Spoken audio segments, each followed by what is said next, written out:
दोस्तों नमस्कार। मैं भंवरलाल प्रजापति, चूरू, राजस्थान। यह वीडियो मैं इसलिए बना रहा हूँ कि मैंने मेरे जूनियरों से संपर्क किया तो कई सारे जूनियर बोल रहे हैं कि भाई समय नहीं है, आ नहीं सकते एफिडेविट देने के लिए। कई जूनियर बोल रहे हैं कि हम तो दूर बैठे हैं, तो ये संभव नहीं है। कई सारे जूनियरों के नंबर भी उपलब्ध नहीं है। जो नंबर मेरे पास थे वो उन्होंने चेंज कर लिए हैं। तो मैं मेरे सभी जूनियरों का इस वीडियो में नाम घोषित करना चाहता हूँ कि वो इस वीडियो को देखें और मेरे से संपर्क करें, और वो भी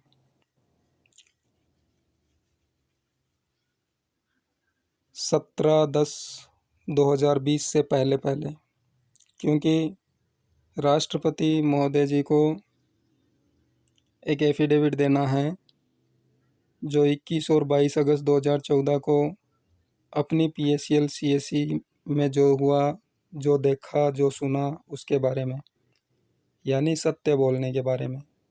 हमें कोई झूठ नहीं बोलना, स्पष्ट बात बतानी, खुली बात बतानी है, सब कुछ साफ साफ बताना है।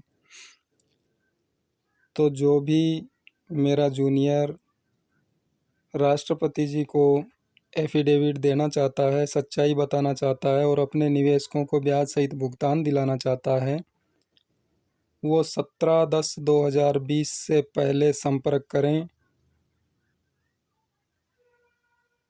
ताकि आपका एफिडेविट तैयार हो सके और राष्ट्रपति जी तक पहुंच सके। तो मैं भंवरलाल प्रजापति, मेरे जूनियर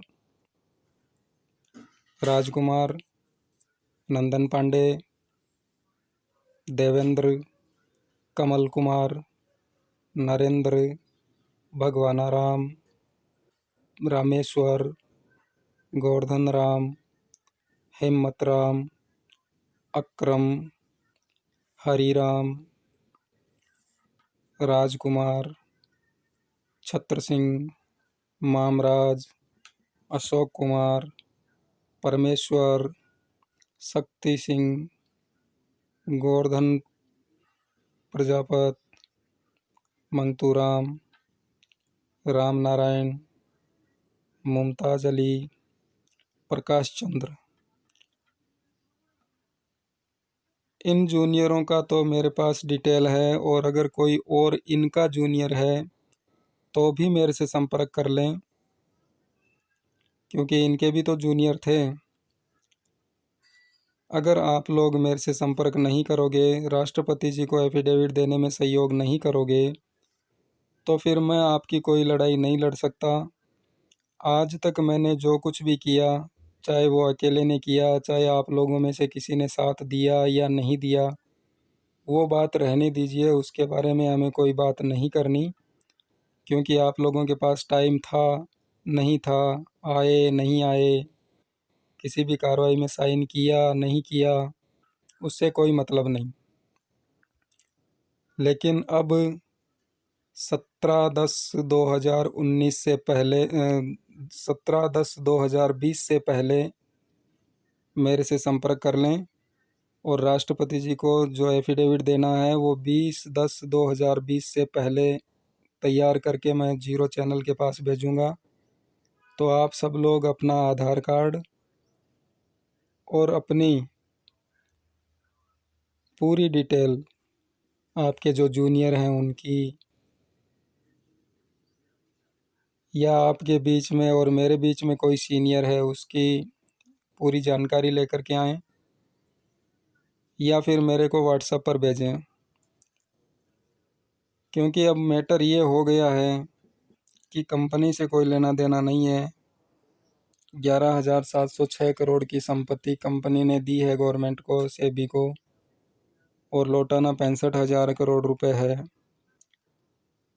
तो ये हम कंपनी से लड़ कर के नहीं ले सकते, इतनी हमारी हैसियत नहीं है।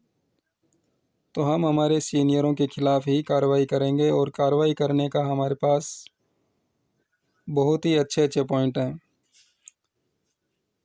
पहला पॉइंट तो है 21 और 22 अगस्त 2014 को जो बिजनेस आया, वो जीरो चैनल वाला बोल रहा है आतंकवादियों को गया। किसी भी बैंक में जमा नहीं हुआ। दूसरा पॉइंट है, सेबी ने जो ऑर्डर दिया था 22/8/2014 को, वो ऑर्डर इन लोगों ने छुपाया, किसी को भी नहीं बताया। तीसरा पॉइंट है, सेट कोर्ट का ऑर्डर था, वो भी इन लोगों ने छुपाया। चौथा पॉइंट है कि संगठन बना करके इन लोगों ने गुमराह किया, लोगों से चंदा लिया। और भी बहुत सारे पॉइंट हैं हमारे पक्ष के, तो हम इन्हीं को घेरना है और इन लोगों की प्रॉपर्टी बेच करके अपने निवेशकों को भुगतान दिलाना है। अपनी सीएससी में जितना सामान था वो सब यही लोग लेकर के आए, क्योंकि सीएससी में तो बहुत सारा सामान होता था, माचिस से लेकर के कंप्यूटर, एसी, कूलर तक, फर्नीचर तक। तो ये भी इन सीनियरों के ही घरों में होगा ना, कि इसीलिए तो ये लोग अपना साथ नहीं दे रहे, क्योंकि इनको ये लग रहा है कि भाई अगर साथ दिया और कल कोई बात खुल गई तो ये हमारे घर का सामान बेच देंगे। जो हम लेकर के आए थे ब्रांचों से वो सारा राज खुल जाएगा, ओपन हो जाएगा।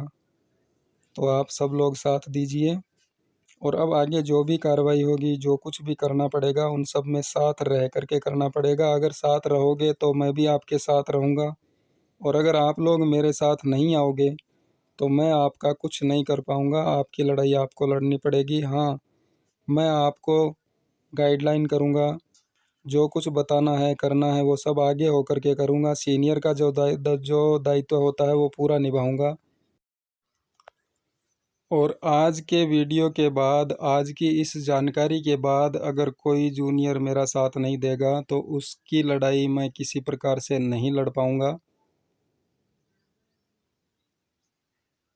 तो आप अपने विवेक से काम लीजिए, अपने विवेक का इस्तेमाल करिए और साथ आकर के मेरा सहयोग करिए, ताकि आपका और आपके जूनियरों का भुगतान करवा पाएँ। मेरे से जो होता है वो मैं आपकी हेल्प करने के लिए तैयार हूँ, हर जगह, हर समय के लिए।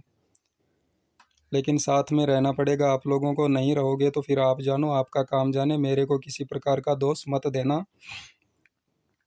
दूसरी चीज़ ये कहना चाहूँगा, अभी तक किसी भी भाई ने अपना स्टेटस चेक नहीं किया है तो वो अपने सभी कस्टमर का रजिस्ट्रेशन नंबर और नाम लिख करके मेरे व्हाट्सएप नंबर पर भेज दें, चाहे वो पूरे भारत से कहीं से भी हो।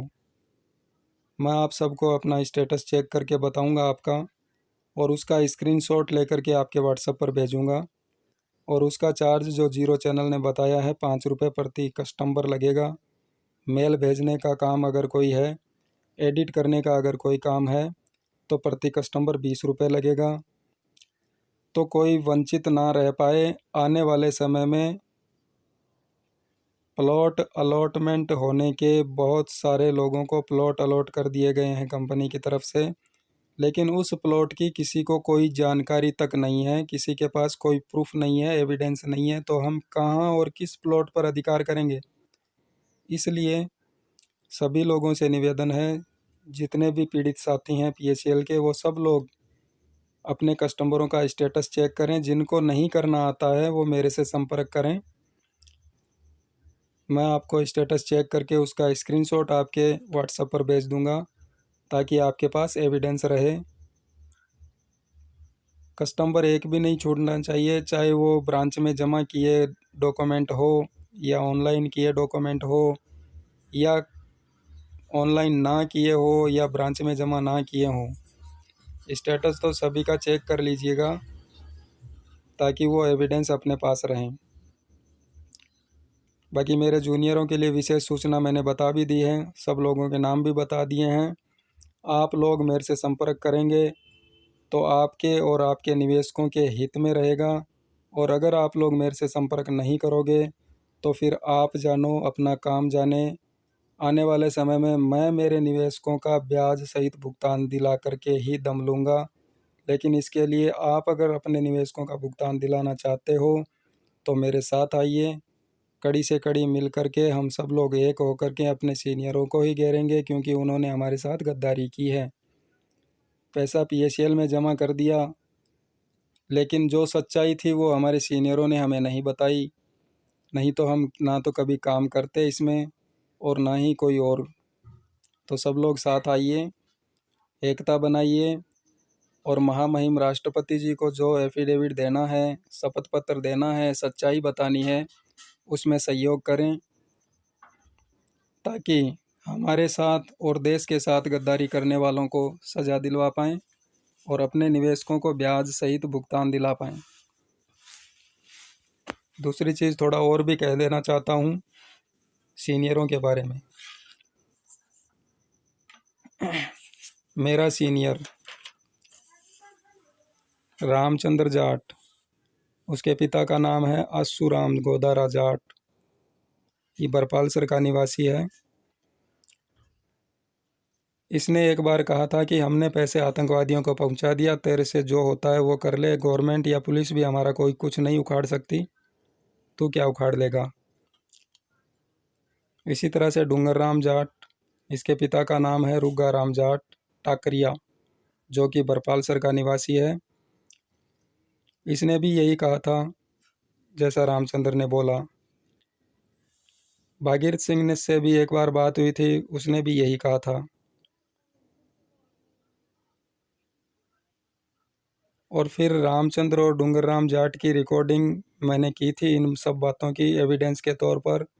और एक कोई छोटी ऐसी वैसी बात थी, एक दो रिकॉर्डिंग मैंने यूट्यूब पर डाल दी थी, तो उसके चलते रामचंद्र और डूंगर राम जाट बाहर के लोगों को लेकर के मेरे पास आए, मेरा मोबाइल छीना और उसमें से मेरे यूट्यूब चैनल जो थे, इनकी रिकॉर्डिंग थी या और भी था जो इनके एविडेंस थे, वो इन्होंने डिलीट कर दिए।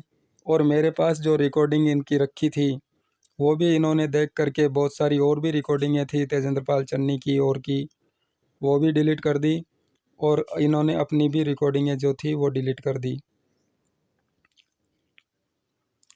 और दूसरी ये चीज़ थी कि मैंने 21 और 22 अगस्त 2014 को रामचंद्र और डूंगर राम जाट और भागीरथ सिंह को फ्रेश बिजनेस दिया था, उसकी स्लिप मेरे को आज तक नहीं मिली। और फ्रेश बिजनेस जो दिया था उसका बॉन्ड अभी तक मेरे को नहीं मिला। तो मैंने रामचंद्र जाट से बात की और ज़्यादा प्रेशर दिया कि भाई मेरे को या तो बॉन्ड या स्लिप जो जिन लोगों की दी थी वो उपलब्ध कराओ, या फिर मेरा पैसा वापस करो ताकि मैं मेरे कस्टमर को वापस दे पाऊँ। तो रामचंद्र जाट ने मेरे नंबर को आज भी ब्लॉक कर रखा है, यानी ब्लैक लिस्ट में डाल रखा है। व्हाट्सअप चालू है लेकिन कॉल नहीं जाती, नंबर ब्लैक लिस्ट में डाल रखे हैं। तो पैसा तो आज नहीं तो कल देना पड़ेगा। और मेरे कई निवेशकों का पैसा है वो इन्हीं लोगों को देना पड़ेगा, क्योंकि वो ब्रांचों में जमा नहीं हुए। इसलिए मैं दोबारा सभी जूनियरों से रिक्वेस्ट करता हूँ कि आप सब लोग साथ आइए, महामहिम राष्ट्रपति जी को इनकी किए की जो करतूत है, जो सच्चाई है वो अवगत कराएंगे और हमारे निवेशकों का साथ देते हुए इन लोगों को जो सज़ा मिलनी चाहिए कानूनन तौर से वो देंगे। क्योंकि हम तो गरीब और सीधे साधे जो लोग हैं वो यही कर सकते हैं, इसके अलावा हम कर भी क्या सकते हैं, क्योंकि हमारे पास और कोई तो साधन नहीं होता और कोई तो हम कर नहीं सकते कुछ, क्योंकि हमें तो अपनी इज्जत की पड़ी रहती है, इज्जतदार लोग हैं। और ये सारे के सारे लोग जो जीरो चैनल वाला कह रहा है कि हमारा जो साथ नहीं देता, वो सब देशद्रोही हैं। उन्होंने ही PACL का पैसा आतंकवादियों तक पहुंचाया होगा। मैंने SP कलेक्टर को जानकारी दी है कि ये सुनना है कि PACL का पैसा आतंकवादियों को गया, तो क्या सीनियरों को नहीं देनी चाहिए? देनी चाहिए, लेकिन इन्होंने आज तक कोई कार्रवाई नहीं की, ना ही ये जानकारी अपने कलेक्टर और SP तक पहुंचाई। इसका मतलब सीधा सीधा यही होता है कि PACL का पैसा जीरो चैनल वाला कह रहा है आतंकवादियों को गया, लेकिन हम ना माने तो भी या तो वो पैसा इनके घरों में रखा है या फिर जीरो चैनल वाला सही बोल रहा है कि आतंकवादियों को गया है। क्योंकि हमारे पास ये एविडेंस नहीं है कि आतंकवादियों को गया कि नहीं गया, वो तो जीरो चैनल वाले के पास है। लेकिन मेरे पास 5,68,89,000 लगभग रुपए की रसीदें मौजूद हैं और वो पैसा किसी बैंक में जमा नहीं हुआ, ये मैंने पता लगा लिया। तो वो पैसा गया कहाँ? और इन लोगों से पूछते हैं तो ये बोलते हैं कि तू होता कौन है पूछने वाला। हमें पुलिस नहीं पूछती, मोदी नहीं पूछता, कोर्ट नहीं पूछती, तो तू कौन होता है पूछने वाला? तो ये सारी धमकियां ये लोग देते हैं। तो इनके घर में माचिस तक हम बेच करके निवेशकों का भुगतान लेंगे। साथ आप लोगों का चाहिए तो सब लोग साथ आइए ताकि हम आगे बढ़ें और इन लोगों को इनके किए की सज़ा दिला पाएं।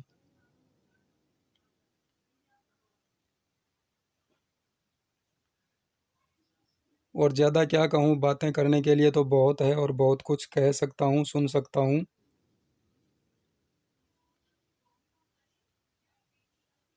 भागीरथ सिंह के बाद में था रविंद्र कुमार, राजपाल सिंह, ओम शिव चौहान, डॉक्टर परीक्षित, भवानी सिंह, राम सिंह दखोरिया, प्रेम प्रकाश यादव,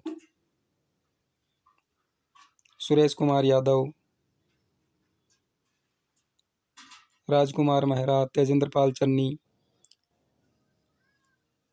ये सभी लोग साथ इसलिए नहीं दे रहे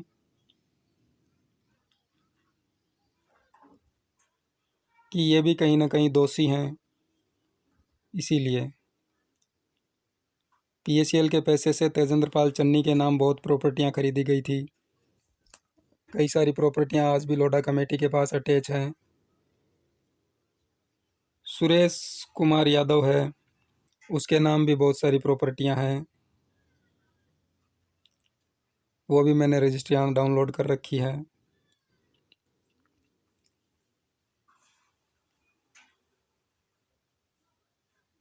तो फिर पैसा गरीबों का था, ज़मीनें इन लोगों ने खरीदी और लोढ़ा कमेटी को ये लिख करके दिया कि इस ज़मीन से, इस प्रॉपर्टी से हमें कोई लेना देना नहीं है, ये पीएसीएल ने खरीदी है, हमारे नाम पे खरीदी है, इसको बेच करके निवेशकों का भुगतान किया जाए।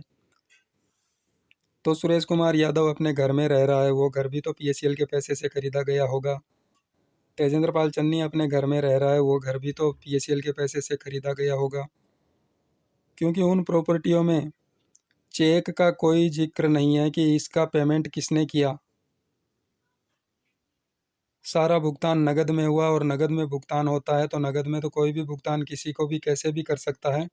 और फिर वो प्रॉपर्टी अगर लोढ़ा कमेटी के पास अटैच होती है और उसमें वो मालिक ये कहता है कि ये पीएसीएल ने खरीदी है, तो फिर उसका घर भी तो पीएसीएल ने ही खरीद के दिया होगा। तो उसके घर में अगर माचिस तक है तो वो हमारी है। उस सीनियर ने अगर कपड़े पहन रखे हैं तो वो भी हमारे हैं। उस सीनियर के घरवाले ने अगर कपड़े पहन रखे हैं तो वो भी हमारे पैसों से खरीदे गए हैं। उस सीनियर के बच्चों ने अगर कोई कपड़े पहन रखे हैं तो वो भी हमारे पैसों से खरीदे गए हैं, जो निवेशकों के पैसे से खरीदे गए हैं। तो इन सब को सज़ा दिलानी है, आइए हमारे साथ। अब एकता बनाइए, टाइम नहीं है कि हम अब ऐसे ही दूर दूर रहें, सबको टाइम निकालना होगा अगर आप अपने निवेशकों का हित चाहते हैं तो। नहीं तो आप जाने, आपका काम जाने। मैं तो इतना ही कहूँगा कि अगर आप चाहते हो कि अपने निवेशकों का ब्याज सहित भुगतान मिले तो साथ में आइए, लड़ाई लड़िए और अपने निवेशकों के साथ जो गलत हुआ है उसका दंड इन सीनियरों को दिलवाइए। धन्यवाद दोस्तों। जय हिंद, जय भारत, जय द जीरो परिवार।